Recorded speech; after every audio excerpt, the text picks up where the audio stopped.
Hello hi teachers, welcome back to our channel. ఇది వచ్చేసి science bits అండి. So science bits SA వాళ్ళకి ఏ విధంగా ఇచ్చారో చూద్దాము. ఎస్ఏ వాళ్ళకి అలాగే ఎస్జిటి వాళ్ళకి కూడా చాలా ఇంపార్టెంట్ అనమాట. సో ఒకసారి పేపర్ అయితే చూసేయండి. మీరు కనుక మన ఛానల్ కొత్తగా చూసిన వాళ్ళైతే వీడియో మీకు యూస్ఫుల్ అనిపిస్తే ఒక లైక్ ఇవ్వండి. ఒక అల్లిక సూది పొడవును కొలిచేటప్పుడు స్కేల్ యొక్క ఒక చివరి రీడింగ్ 3 సెంటీమీటర్స్, మరొక చివరి రీడింగ్ 33.1 సెంటీమీటర్స్ అయిన సూది పొడవు ఎంత?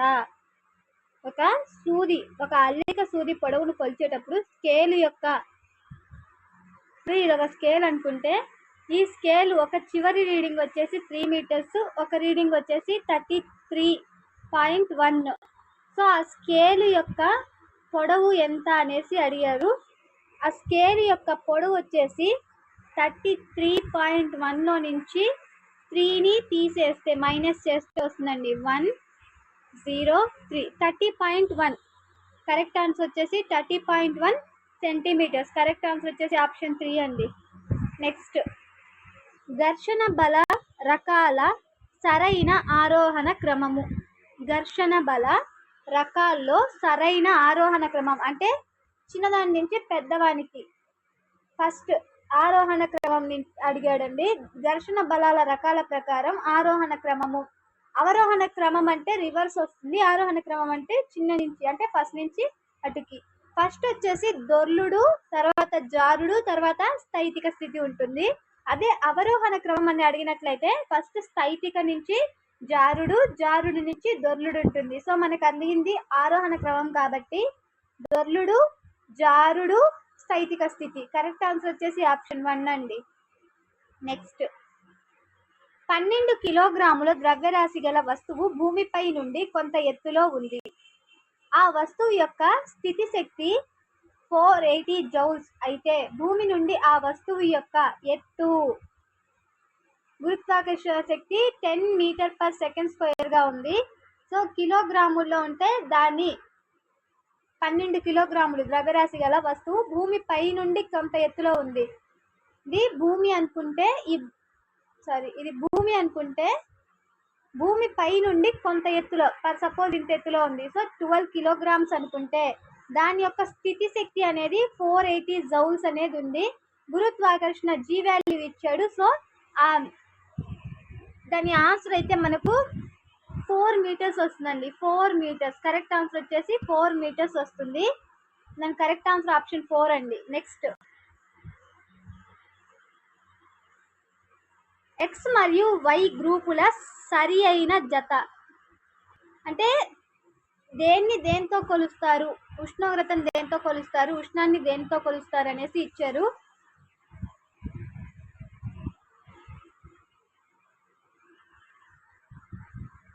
ఇక్కడ చూడండి,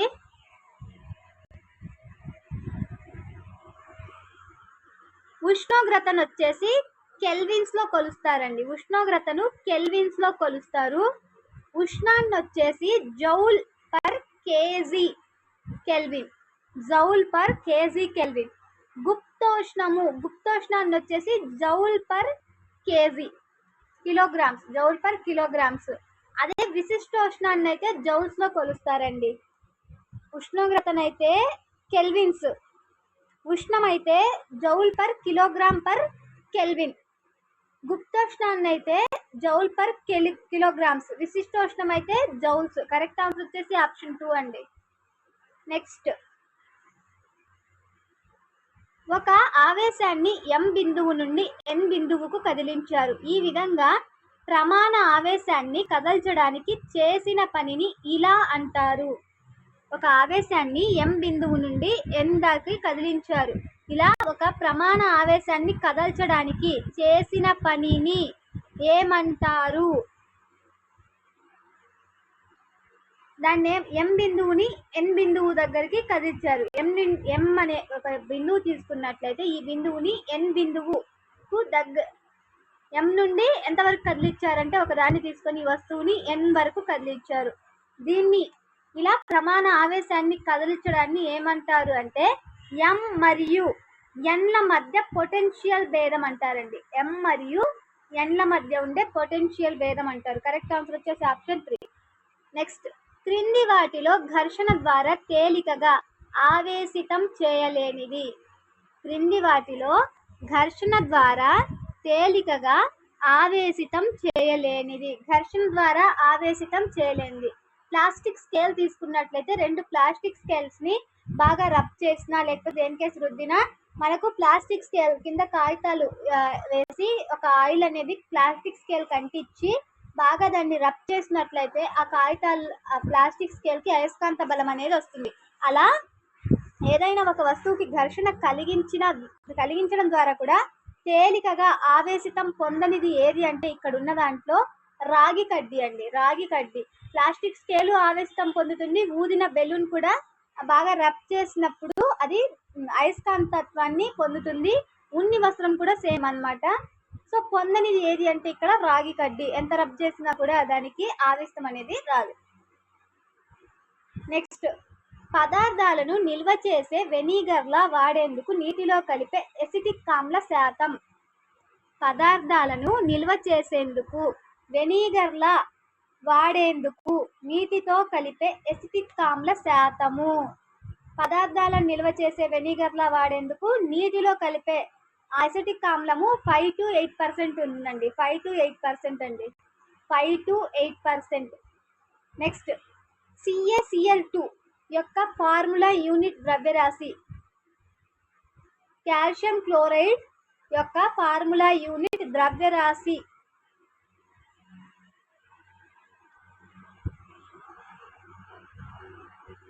111 యూనిట్స్ అండి. నెక్స్ట్, క్రింది వాటిలో ఆవర్తన పట్టికలో పీరియడ్ల యందు ఎడమ నుండి కుడికి వెళ్ళేటప్పుడు ఆవర్తన ధర్మాల సరళిలో సరికానివి. క్రింది వాటిలో ఆవర్తన పట్టికలో పీరియడ్ల యందు ఎడమ నుండి కుడికి వెళ్ళేటప్పుడు ఆవర్తన ధర్మాల సరళిలో సరికానిది ఏది అనేసి అడిగాడండి. పరమాణువులు సులభంగా తన ఎలక్ట్రాన్లను కోల్పోతాయి. ఎడమ నుండి కుడికి వెళ్ళేటప్పుడు పరమాణువులు సులభంగా తన ఎలక్ట్రాన్లను కోల్పోతాయండి. ఎటు నుంచి ఎటు వెళ్ళేటప్పుడు అంటే ఎడమ నుండి కుడికి వెళ్ళేటప్పుడు ఎలక్ట్రాన్లు అనేవి తమ ఎలక్ట్రాన్లను ఆ పరమాణువులు అనేవి తన ఎలక్ట్రాన్స్ ఉంటాయి కదా వాటిని కోల్పోవడం జరుగుతుంది. నెక్స్ట్,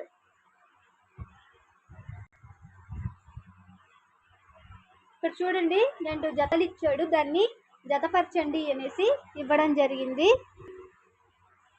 గనిని ఉత్పత్తి చేయుట, తీగలు సాగదీయుట, రేకులుగా చేయుట, ఉష్ణాన్ని ఒక బిందువు నుండి మరొక బిందువుకు ప్రసారం చేయుట.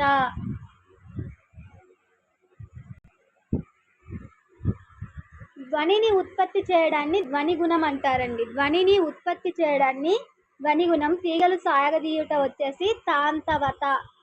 తీగలు సాగదీయడం తాంతవత అంటారు. రేకులుగా చేయడాన్ని స్తరణీయత. ఇది 7th క్లాస్ బిట్స్. ఉష్ణాన్ని ఒక బిందువు నుండి మరొక బిందువుకు ప్రసారం చేయడాన్ని వాహకత అంటారండి. కరెక్ట్ ఆన్సర్ వచ్చేసి ఆప్షన్ 2. కార్బన్ యొక్క దాదాపు స్వచ్ఛమైన రూపం. కార్బన్ యొక్క దాదాపు స్వచ్ఛమైన రూపము.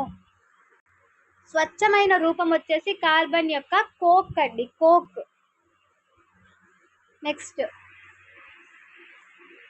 నెక్స్ట్ మళ్ళీ అలా జతపరచడం ఇచ్చాడు చూడండి. ప్లాస్టర్ ఆఫ్ ప్యారిస్ అంటే ఒకవైపు దాని అసలు పేరు, దాని ఒకవైపు మూలకాలు, ఒకవైపు శాస్త్రీయ నామాలు, ఇంకోవైపు వాటి ఫార్ములాస్ అయితే ఇచ్చాడు చూడండి. Plaster of Paris, gypsum, bleaching powder, baking soda. First plaster of Paris వచ్చేసి CaSO4 H2O. Plaster of Paris formula వచ్చేసి CaSO4 1/2 H2O. నెక్స్ట్ జిప్సమ్ వచ్చేసి CaSO4 2H2O. జిప్సమ్ వచ్చేసి CaSO4 2H2O. బ్లీచింగ్ పౌడర్ వచ్చేసి CaOCl2. బేకింగ్ సోడా వచ్చేసి NaHCO3.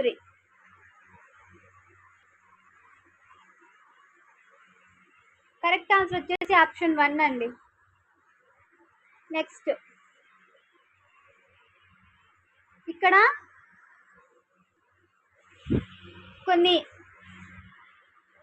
పేర్లు ఇచ్చి వాటికి సంబంధించినవి ఇచ్చాడండి. చూడండి, జల్లీ చేప, ఏలికపాము, సముద్ర నక్షత్రము, నత్త. సో ఎస్ఏ పేపర్లో ఈ విధంగా వస్తుంది. ఇలా డిఎస్సిలో అడిగే ఛాన్స్ ఉంటుంది. ఒక బిట్కి 4 బిట్స్ని 5 బిట్స్ని కవర్ చేస్తారండి. డిఫికల్టీ లెవెల్ వచ్చేసి ఈ విధంగా ఉంటుంది. జల్లీ చేప వచ్చేసి జఠర ప్రసరణ కుహరము. జల్లీ చేప వచ్చేసి జఠర ప్రసరణ కుహరము. ఏలికపాము వచ్చేసి మిథ్య శరీర కుహరము. దేంతో నడుస్తుందంటే మిథ్య శరీర కుహరము. సముద్ర నక్షత్రము సంవృత రక్త ప్రసరణ వ్యవస్థ. నత్త వివృత రక్త ప్రసరణ వ్యవస్థ. జల్లి చేప వచ్చేసి జఠర ప్రసరణ కుహరము. ఏలికపాము మిథ్యా శరీర కుహరము. సముద్ర నక్షత్రం వచ్చేసి సంవృత రక్త ప్రసరణ వ్యవస్థ. నత్త వచ్చేసి వివృత రక్త ప్రసరణ వ్యవస్థ. కరెక్ట్ ఆన్సర్ వచ్చేసి ఆప్షన్ 4 అండి. నెక్స్ట్, అడవులను భూమి యొక్క ఆకుపచ్చని ఊపిరితిత్తులు అంటారు. ఎందుకంటే అడవులను భూమి యొక్క ఆకుపచ్చని ఊపిరితిత్తులు అంటారు. ఎందుకంటే వాతావరణంలో ఉండే ఆక్సిజన్ను మరియు కార్బన్ డైఆక్సైడ్ల సమతుల్యతను కాపాడతాయి కాబట్టి. వాతావరణంలో ఉండే ఆక్సిజన్ మరియు కార్బన్ డైఆక్సైడ్ల సమతుల్యత అంటే ఆక్సిజన్ని వదిలి మనం వదిలే కార్బన్ డైఆక్సైడ్ని అవి పీల్చి ఆక్సిజన్ని కార్బన్ డైఆక్సైడ్ని ఈక్వల్ చేస్తున్నాయి కాబట్టి అడవుల్ని భూమి యొక్క ఆకుపచ్చని ఊపిరితిత్తులు అంటారండి. కరెక్ట్ ఆన్సర్ వచ్చేసి ఆప్షన్ 4. నెక్స్ట్, ఆర్జిత గుణాల అనువంశికత సిద్ధాంతాన్ని ప్రతిపాదించింది. ఆర్జిత గుణాల అనువంశికత సిద్ధాంతాన్ని ప్రతిపాదించింది జీన్ బాప్టిస్ట్ లామార్క్ అండి. కరెక్ట్ ఆన్సర్ వచ్చేసి ఆప్షన్ 3. నెక్స్ట్, ఒక శనగ మొక్క వీటిని కలిగి ఉండును.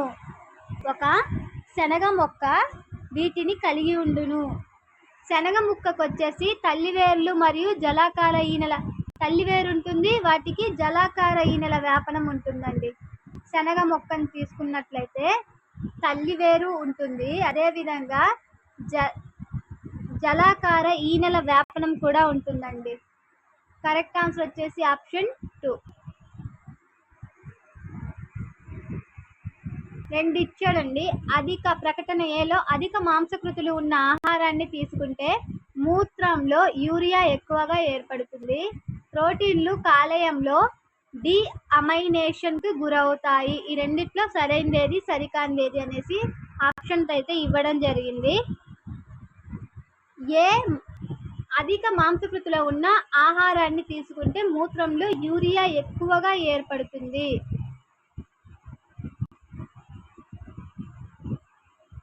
ప్రోటీన్ కాలేయంలో డీఅమైనేషన్కు గురవుతాయి. ఏ మరియు ఆర్ ఈ రెండు సెంటెన్స్ అనేవి సరైనవి.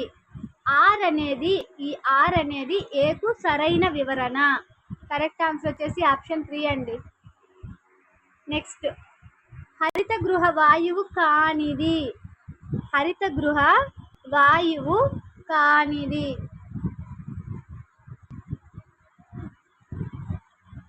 సల్ఫర్ డయాక్సైడ్ అండి. హరిత గృహ వాయువు కానిది సల్ఫర్ డయాక్సైడ్. నెక్స్ట్, క్రింది వాటిలో సరైన జత కానిది అన్నప్పుడు ఒకటే సరైన జత కానిది ఉంటుంది. మిగిలిన 3 సరైన జతలు ఉంటాయి. సో బిట్ని చదివేటప్పుడు ఇలా కూడా చదవండి. సరైన జత కానిది వచ్చేసి సరళ సల్కల ఉపకల కణజాలము మూత్రనాళికలు. ఇది సరైన జత కాదు. దీని ఆన్సర్ వచ్చేసి 1.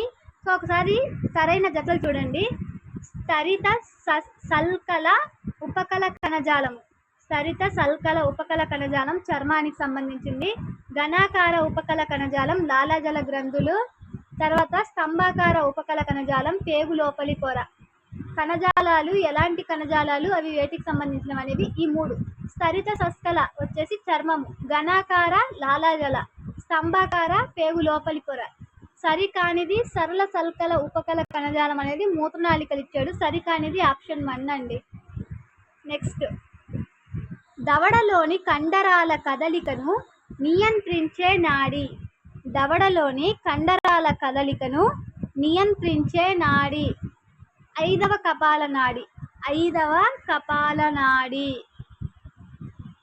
నెక్స్ట్, ఎగరగలిగే పక్షుల గురించి సరికాని వాక్యము. సరికాని వాక్యం అన్నాడు చూడండి. ఫస్ట్, వీటి వెనక కాళ్ళు ఎముకలు నడవడానికి, కొమ్మలపై నిలబడడానికి అనుకూలంగా ఉంటాయి. వీటి ఎముకలు దృఢంగా బలంగా ఉంటాయి. ఎగరడానికి ఉపయోగపడే కండరాలను పట్టి ఉంచడానికి అనువుగా ఛాతీ ఎముకలు మార్పు చెంది ఉంటాయి. ముందరి కాళ్ళు ఎముక భాగాలు రెక్కలుగా మార్పు చెంది ఉంటాయి. దీంట్లో సరికాని వాక్యం ఏది అనేసి అడిగాడండి. వీటి ఎముకలు దృఢంగా బలంగా ఉంటాయి. పక్షుల యొక్క ఎముకలు దృఢంగా ఉండవండి, తేలికగా ఉంటాయి. అవి ఎగరడానికి అనువుగా ఉంటాయండి. దీంట్లో సరికాని వాక్యం వచ్చేసి ఆప్షన్ 2. నెక్స్ట్, వాణిజ్యపరమైన తేనె ఉత్పత్తిలో అధిక దిగుబడి కోసం ఉపయోగించే తేనె తీగల రకం. అధిక దిగుబడి కోసము, వాణిజ్యపరమైన తేనె ఉత్పత్తిలో అధిక దిగుబడి కోసం ఉపయోగించే తేనె తీగల రకం ఎపిస్ మెల్లిఫెరా. Apis mellifera. దేనికంటే అధిక దిగుబడి కోసం, తేనె ఉత్పత్తిలో అధిక దిగుబడి కోసం ఉపయోగించే తేనె తీగల రకం వచ్చేసి ఎపిస్ మెల్లిఫెరా. నెక్స్ట్, పోలియో చుక్కలు కలిగి ఉండేది. చనిపోయిన లేదా బలహీనపరచబడిన పోలియో వైరస్. చనిపోయిన లేదా బలహీనపరచబడిన పోలియో వైరస్ అండి. నెక్స్ట్, మొక్కలు మాంసకృతులను తయారు చేసుకోవడానికి కావలసిన మూలకం. మొక్కలు మాంసకృతులను అంటే ప్రోటీన్స్ని తయారు చేసుకోవడానికి కావలసిన మూలకము నత్రజని. మొక్కల్లో ప్రోటీన్స్ ఉత్పత్తికి తయారు చేసుకోవడానికి ఏం కావాలంటే నత్రజని కావాలండి, నైట్రోజన్. నెక్స్ట్, ఇది ఒక యథార్థాల సమూహాన్ని ఏర్పరుస్తుంది. భావన అండి. యథార్థాల సమూహాన్ని ఏర్పరిచేది భావన. నెక్స్ట్, ఒక విషయంపై దృఢమైన నమ్మకం ఏర్పడి విద్యార్థులు పూర్తి విషయాన్ని నేర్చుకున్నామన్న తృప్తి కలిగే పాఠ్య ప్రణాళిక పద్ధతి. ఒక విషయంపై దృఢమైన నమ్మకం ఏర్పడి విద్యార్థులు పూర్తి విషయాన్ని నేర్చుకున్నామన్న తృప్తి కలిగే పాఠ్య ప్రణాళిక, విధానము లేదా పద్ధతి ఏది అనేసి అడిగాడండి. ఇది వచ్చేసి శీర్షిక విధానం అండి. ఒక విషయాన్ని నేర్చుకున్నామనే దృఢమైన నమ్మకం ఏర్పడి విద్యార్థుల పూర్తి విషయాన్ని నేర్చుకున్నామని తృప్తి కలిగే పాఠ్య ప్రణాళిక శీర్షిక విధానం. నెక్స్ట్, అఖిల భారత విజ్ఞాన శాస్త్ర ఉపాధ్యాయ సంఘం వారి సిఫార్సుల మేరకు ప్రతి ప్రయోగశాలలో ఒక్కొక్క విద్యార్థికి ఉండవలసిన స్థలం. ఒక ప్రయోగశాల తీసుకున్నట్లయితే అఖిల భారత విజ్ఞాన శాస్త్రం ప్రకారము, అఖిల భారత ఉపాధ్యాయ సంఘం ప్రకారము ప్రయోగశాలలో ఒక్కొక్క విద్యార్థికి ఒక ప్రయోగశాలలో ఎంత స్థలం ఉండాలి అంటే 30 చదరపు అడుగులు. 30 చదరపు అడుగులండి. 30 స్క్వేర్ ఫీట్ ఉండాలండి. నెక్స్ట్, జీనస్ మరియు స్పీసీస్ అనే పదాలను మొదటిగా ఉపయోగించిన వ్యక్తి. జీనస్ మరియు స్పీసీస్ అనే పదాలను మొదటిగా ఉపయోగించిన వ్యక్తి. జీనస్ మరియు స్పీసీస్ అనే పదాలని మొదటిగా ఉపయోగించింది అరిస్టాటిల్. నెక్స్ట్,